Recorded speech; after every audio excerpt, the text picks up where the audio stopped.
My father was a broadcaster. I have an intimate relationship with this business. That box is not just a box to me. That box was freedom from my father and my family. He was an immigrant to this country, and he had radio to feed us. And that's the truest I can tell you, right? I grew up in a radio station. I remember being, 3 years old at radio stations, and jocks being like my older like friends, right?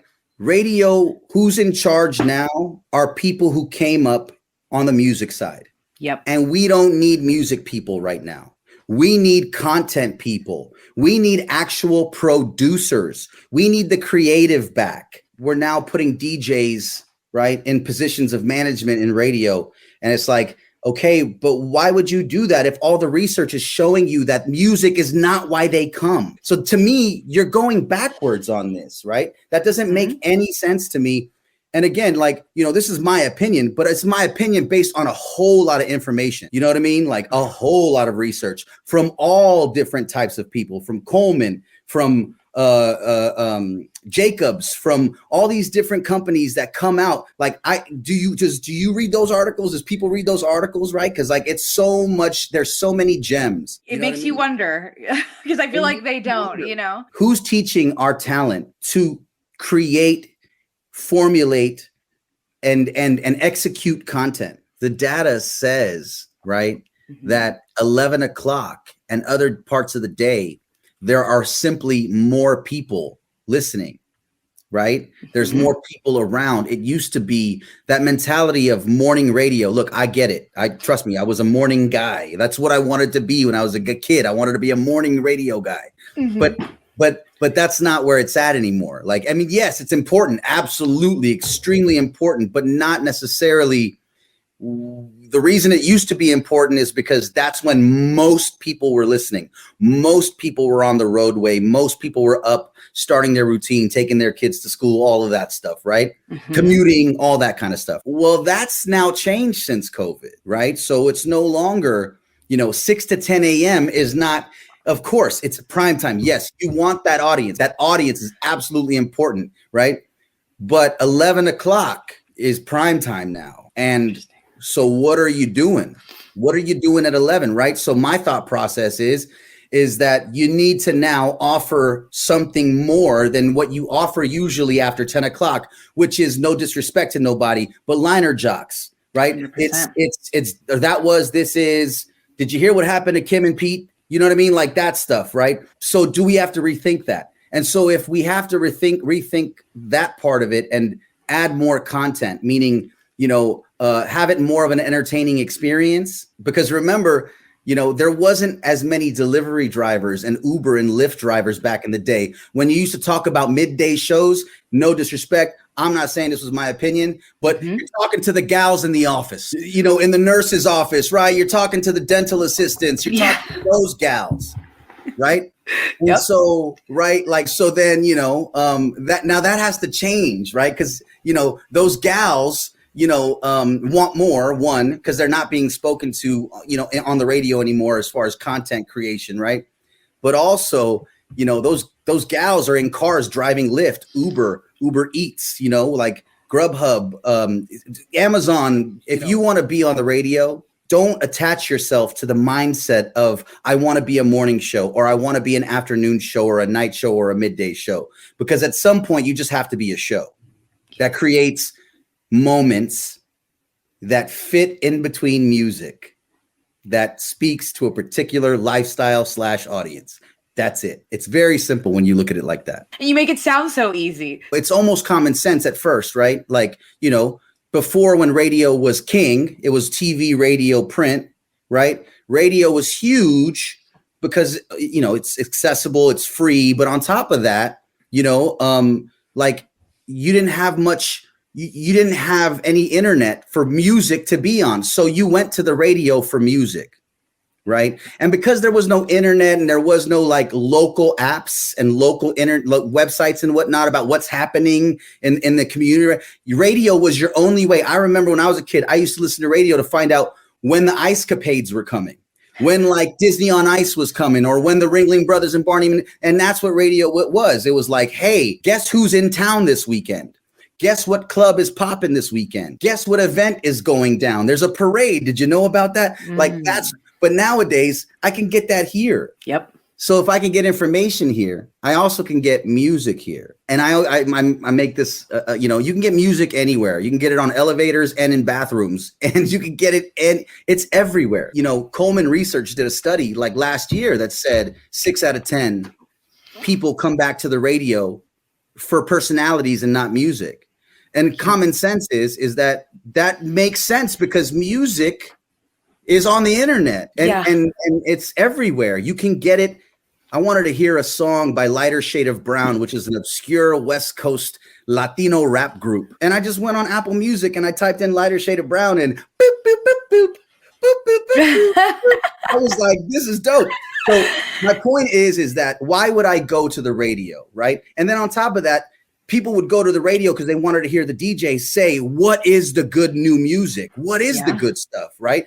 I need your expertise to tell me what's good. There are people in this business who got into it because they wanted to be a part of the music industry. Yep. Okay. And back in the 90s and in the 2000s, if you were on like hip hop radio station in the 90s and 2000s, you playing a record could equal millions of dollars in sales. But again, that's when people would come to radio to discover music and new artists, right? So that is not why they come to radio anymore. These hours and hours long podcasts that people are going to listen to, proving that people want personality and want content that's not just music. The music should be the soundtrack to the content. Yeah. It's not about you. It's about them. What do they want? Put them at the center, at the head of your table, and find out what they want. Listen to them and then give it to them. Mm-hmm. And what they're saying is, I don't come for the music. I come for the personalities because I want someone to connect with. I want someone to tell me what's going on and give me an opinion because I don't have time to formulate one. I'm busy with my kids. I'm busy on my way to work. I'm busy doing things. It's early. Exactly. You know what I mean? Mm-hmm. You don't get that if you don't create moments. Yeah, you don't get that from 7-second breaks and music heavy morning shows. There needs to be a reimagining of what it is a radio DJ is. The word disc jockey, right? The word disc jockey is someone, I bet people don't know this. When a record fades out, it causes your brain chemistry to change because any change in volume, it made people feel like things are winding down. That's why records, like on radio, you hear a sweeper right when the record starts to kind of fade. You hear a shh into the ramp, right? Disc jockeying was because that was causing people not to feel good or tune out. So you need someone to ride the record. Okay. Jockey from one song to the next. Ride the outro, and then ride the intro. So that's where jockey came in because we're jockeys. We're jocks, right? Interesting. Broadway Bill Lee, Shotgun Tom Kelly. These guys are masters of this. They're masters of that. But that's not what we need right now in our business. It's going to take an understanding that that people use us differently now. You know, people use restaurants different now. People use restaurants. You don't think they use radio differently because of just things that have now, come around? Look, and this is just me saying this, right? But this is me saying this from I truly do want this to work. And I have to kind of go backwards to go forward. Mm-hmm. We need one group of people in radio that are the creatives that are creating for the talent to present because they're the ones that are creating the bridge with the audience. Mm-hmm. They're the face people. They're the LeBron. LeBron has like 4 people underneath him that are like the marketer, the agent, the manager. And he's LeBron. He's the product. Mm-hmm. That's what we need. We need we need the product and we need the people propping them up. And then you get more out of it. Yeah, it's a benefit for the station too, because then you have just, again, this solid brand, this solid product that has support. And then that's why they're able to take on more things, whether that's events or, other sponsorships. And it's just a win for everybody. I'm going to do my impression of not necessarily morning shows, some morning shows and most day part shows while the songs are on on the station. This time? Okay, I got time. Yeah. Okay, song. All right. It's 106.5. It's Lucas. Hey, did you hear about Kim Kardashian and Pete Wentz? Oh my God. Go to my Instagram and check it out. Lucas.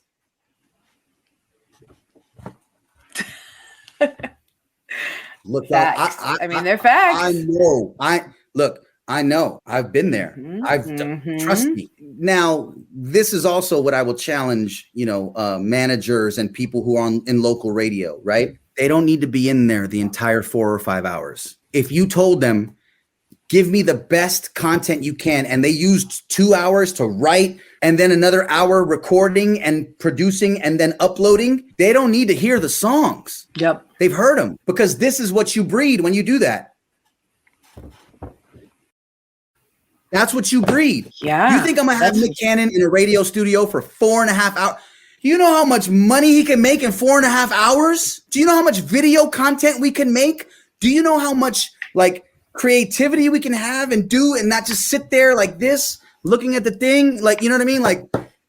They don't need to be in there for the 4 or 5 hours. Yeah. They need to be in there to record, produce, and then upload. But they don't need to be in there. You're wasting their time, because that 2 hours they focus on the show, an hour on social media, and another hour on your blog thing, or working with sales on ideas, doing things like that. That's a better use of your time than having them sit there and listen to the music that they've heard a million times. Like that show that I mentioned, Carl and Marie and Anthony, that are doing that on Twitch. It's interesting to see that it's just an hour long of morning show content, but it's exactly that. They're not just sitting there for 4 hours saying things here and there. It's, doing all that planning on the other end, giving a solid hour of content, and then pulling the moments for social media to hopefully get people back. Now you can get spoken word on the internet, but not great spoken word. But I implore us, we do have something to say. We do have, we are valuable. But I believe that because of the way our business has gone over the last 15 years, a lot of us don't feel like it. We don't feel passionate. We've lost that love and feeling. We want to continue doing it, but God, it just doesn't feel like it's scratching that itch anymore, or fueling that fire anymore. So then we become complacent.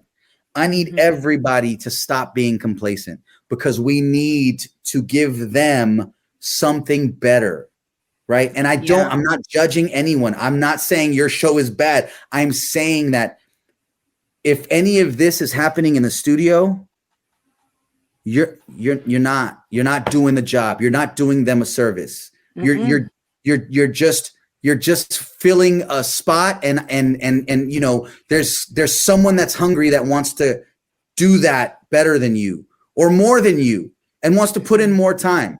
Right. Yep. So that's what we need to, and we all got to get together. We all got to talk to each other. Comedians hang out with comedians, right?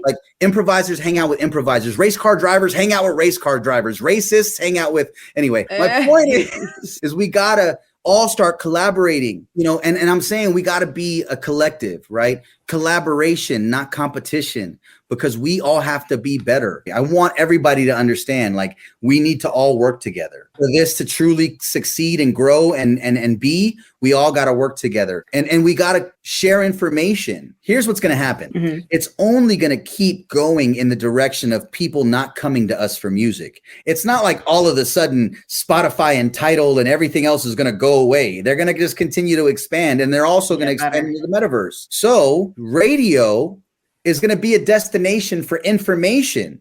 We're already seeing this with NPR, and not just news information and not just political information, right? But lifestyle information. I believe that there will be, in the next 2 years, a resurgence of a format that was killed when PPM started. FM talk, radio fam, as digital content creators, are more viable, I believe, than just digital content creators, because for advertisers, which is why we do this. Yep, you're 100% right. The overarching concern is in dash, and you need to be there. Yep. Because if we're not, we lose the car, and if we lose the car, we lose everything. Yeah. Higher recall than if there is nothing on that screen. That's all I need to know. That's all I need to know. Whether I'm a client or I'm a program director who wants listeners to know what they're listening to give you credit for it. If you have a station event coming up, you can promote it on there. If you have a new morning show, you can promote them on there. Every time their promo is on, it'll say, Murphy, Sam, and Jody, the Dana Cortez show, whatever it is, it'll say it there. You know what I mean? Mm-hmm. It's like, this is the way we need to be thinking, right? Mm-hmm. We've got to upgrade the content, understand that moments is what we need to create. Yeah. Jockeying is not the most important thing. It's moments that need to be created over and over again, preferably in each quarter hour, a moment is being created. But if not, create them where there is opportunity to win a quarter hour. Mm-hmm. Right? Yeah.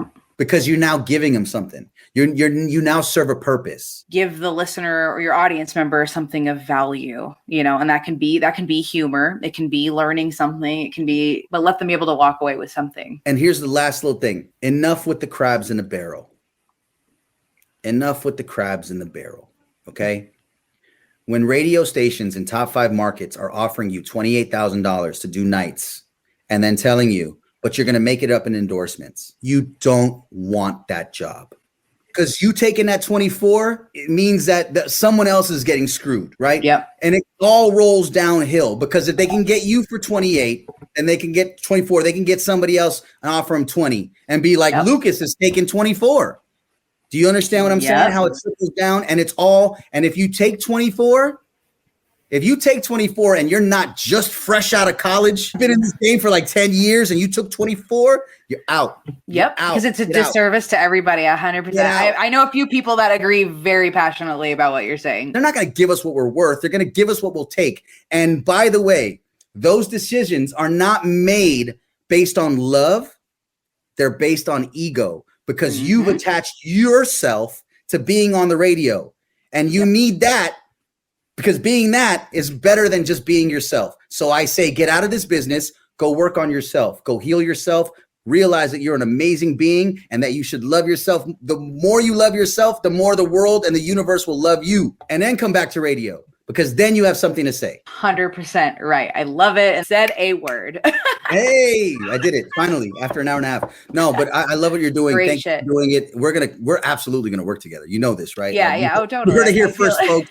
Like, we're going to work together on something, and it's going to be big, and we're going to change lives, and we're going to, and like, the goal of all of this, my dream is to stand on a mountaintop, not alone, but holding hands with a bunch of people and going, wow, we did this. And that is what I'm manifesting. I promise you. And it's happening. We're all going to stand on that mountaintop together, holding hands and knowing that we did it together. Nobody more or less important. And that's what I'm trying to say. Who wants to come? Who's coming along this mountain? Who's coming along? It's like Jay-Z said, we're heading to the top. If you come on, you're valid. Let's do something. Don't sit there and let anybody take your light away from you. If you're passionate about this game, if you're passionate about making people feel something, you can stay.